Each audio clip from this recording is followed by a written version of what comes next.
Hi everybody, I'm going to go over an example here from the back of the 6.2.2 guided notes.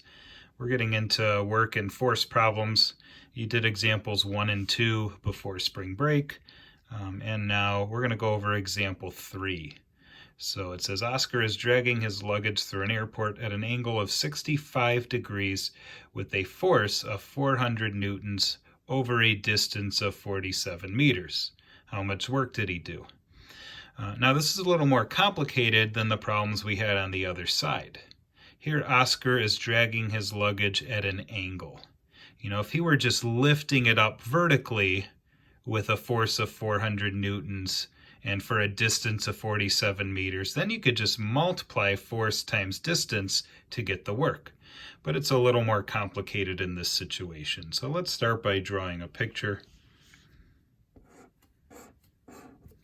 All right, let's say this is the luggage. I'm sure you've seen these types of luggage at an airport. And we'll say this is Oscar. You know by now that I'm not the best at art, so we'll use a stick figure. And then he's going to be dragging this luggage at an angle of 65 degrees. Okay, now this luggage is going to travel a distance of 47 meters. Now the force that's given is the force that Oscar is using to drag the luggage. This is at an angle. So if we were making a right triangle out of this, it would actually be the hypotenuse.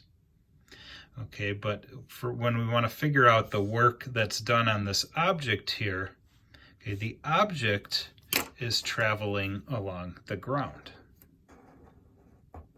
So we need the force that's acting on this object that's moving horizontally. And I'm just going to call that the horizontal force, F sub H. Okay, so we're going to find that, and that's the force that we're going to use to figure out the work for this problem. That force will be multiplied by distance. So I'm just going to write that to the side here. Work equals horizontal force times distance.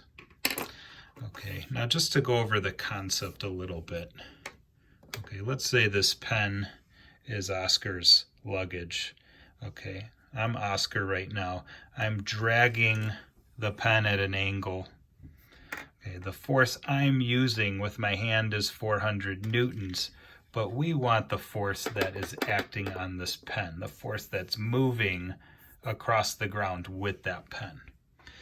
Okay, and we actually have a little formula for this from when we talked about direction angle. We said when we had a magnitude and we had an angle, we could figure out the horizontal component. It would be magnitude times cosine of the angle. And then we could also figure out the vertical component, which was magnitude times sine of the angle. Well, here I just want the horizontal component. So I kind of have a little formula with this. The horizontal force equals my magnitude of the vector, which is 400 newtons, times cosine of the angle.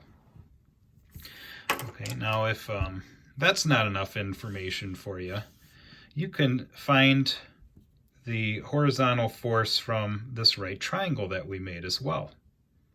Okay, look at where the horizontal force is. It's the adjacent side of this right triangle. And the given force, force of the vector, is the hypotenuse.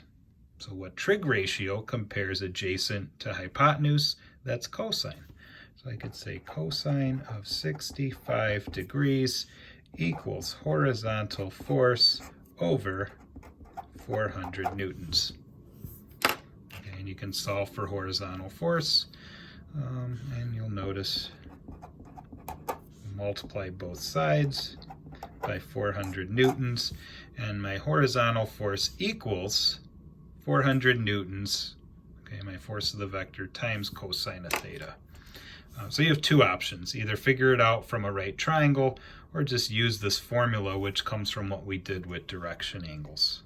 All right, So we're going to take 400 newtons times cosine of 65 degrees. And then you'll want to make sure that you're in a degree mode setting on whatever you're using to calculate this. Okay, and that's going to be 169.047, and my units are newtons. Okay, so we found the horizontal force that's going to be acting on this object. Now we're just going to plug that in to figure out work. Okay, so my work, which I'm trying to figure out from this problem, that's the end goal, is horizontal force 169.047 newtons times the distance that this object moves, which they gave us in the problem, which is 47 meters, and then we multiply those. I would advise you to copy this value from your previous calculation. You don't really want to use the rounded version. You may be off by a decimal or two. So when we multiply 169.047, or your previous calculation, by 47 meters, we get 7,945.223. And in science, when you take newtons and multiply by meters, the unit is joules. All right, so that's how you do number 3. I'm going to let you try number 4.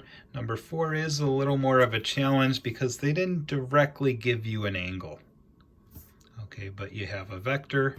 You can make another vector from this, and you should know how to find the angle between two vectors from what we did in 6.2.1. All right, thanks for listening again, and good luck with example 4 and the assignment.